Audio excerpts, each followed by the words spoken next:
Hello all, good to have you back for another video of Service Reset My Car. Today I'm going to show you how you can reset an Audi A3 RS 3. It's a 2017 model. We did an oil change and I'm going to show you how you can get rid of the sign of the indicator for changing the oil. Before we start, I want to mention our YouTube channel. It's Service Reset My Car. We'd appreciate it if you subscribe to our channel, give us more support by liking our videos. Any questions, any comments, use the comment area and I'll get back to you as soon as possible. Okay, let's start with this one.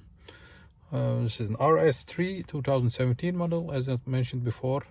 First of all, we have to press the ignition on, press or turn. In this case, it's a press button.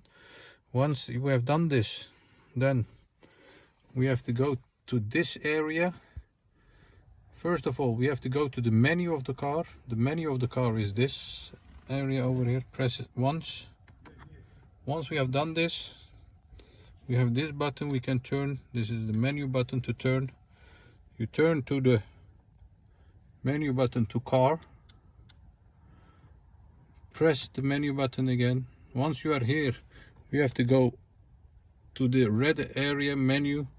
You can do it by pressing this one or pushing this one to the left, like this.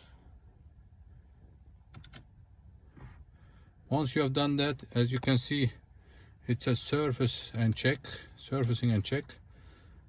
Press the menu button again, service intervals, press, and as you can see it says surface oil change interval reset. And if you press it and confirm it with yes, the oil change interval has been reset.